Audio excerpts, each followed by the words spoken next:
मदनपुर जंगल में राज करने वाला राजू बाघ पास के एक जंगल को फतह करके वापस लौटता है और ऐलान करता है। तुम सब जानते हो, पिछले 15 सालों से हम अपने हर दुश्मन को शिकस्त देते आए हैं और आज हमने मदनपुर के पास की उस जमीन पर कब्जा किया है जो कई सालों से दुश्मन के पास थी। और इसी खुशी के मौके पर जंगल के जानवर और हमारा बेटा जंगल की जमीन को देखने जाएगा। जो भी जानवर उस जंगल की सैर के लिए जाना चाहता है वो कल सुबह जंगल के किनारे पर आ जाना।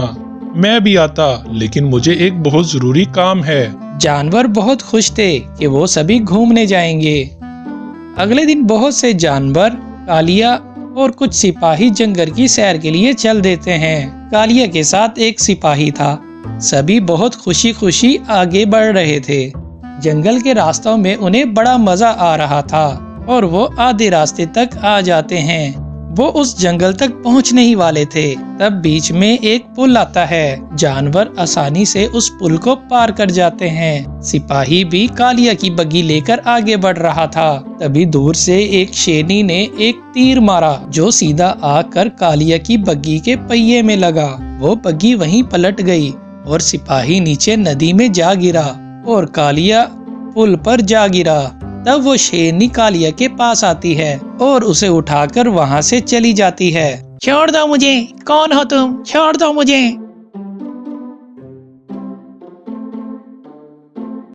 अगर आपको हमारी कहानियाँ पसंद आ रही हैं, तो हमारे YouTube चैनल को सब्सक्राइब कर लें। उधर जानवरों को लेकर सिपाही आगे बढ़ रहा था। उन्हें कालिया की बग्गी की आवाज सुनाई नहीं दी। अरे भाइयों, हमने तो कालिया को पीछे ही छोड़ दिया।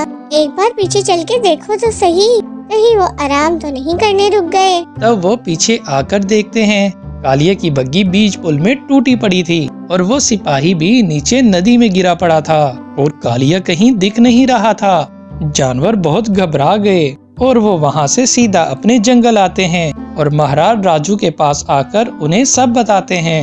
ये क्या बकवास कर रहे हो तुम?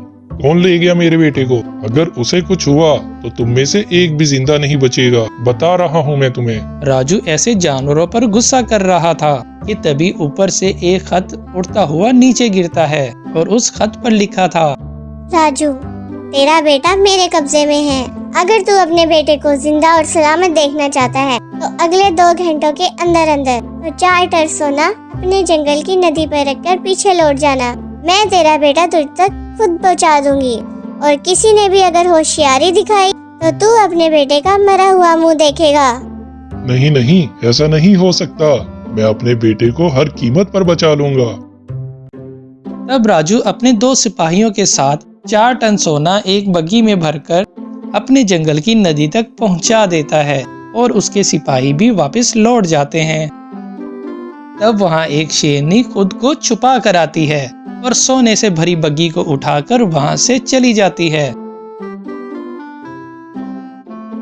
इधर राजू अपने बेटे के आने का इंतजार कर रहा था, लेकिन सुबह से शाम हो गई और उसका बेटा वापस नहीं लौटा था।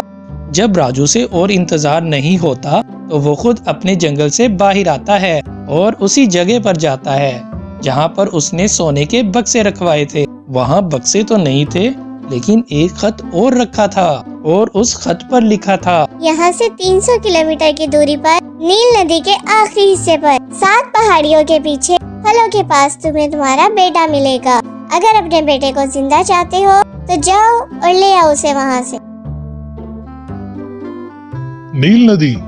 ये नदी तो यहाँ से 300 किलोमीटर की दूरी पर है। वहाँ तक जाने के लिए तो 2 दिन लग जाएंगे। जिसने ये हरकत की है वो कोई आम दुश्मन नहीं है। सिपाहियों, तैयार हो जाओ। 300 किलोमीटर की दूरी का सफर हमने तय करना है। जो पता उस खत में लिखा है वहाँ तक पहुँचने में हमें 2 दिन लग जाएंगे। भोला, तुम जानते हो मैंने आज तक कभी किसी पर इतना यकीन नहीं किया जितना तुम पर करता हूँ। इसीलिए ये जंगल मैं तुम्हारे हवाले करके जा रहा हूँ। फिक्र मत करो महाराज, मैं सब संभाल लूंगा। तब राजू अपने सिपाहियों के साथ अपने बेटे तक पहुंचने के लिए चल देता है और इधर जंगल से राजू निकलता है तो शेरनी वहीं आ पहुंचती है। अरे रानी शेरनी, ये तो मर गई थी, ये जिंदा कैसे है? हाँ, ये जिंदा कैसे है? ये आंखें हमारी क्या देख रही हैं? हाँ हाँ, ये तो मरी हुई थी, जिसको जंगल के मालिक ने मौत के घाट उतार दिया था। वो जिंदा कैसे हो गई?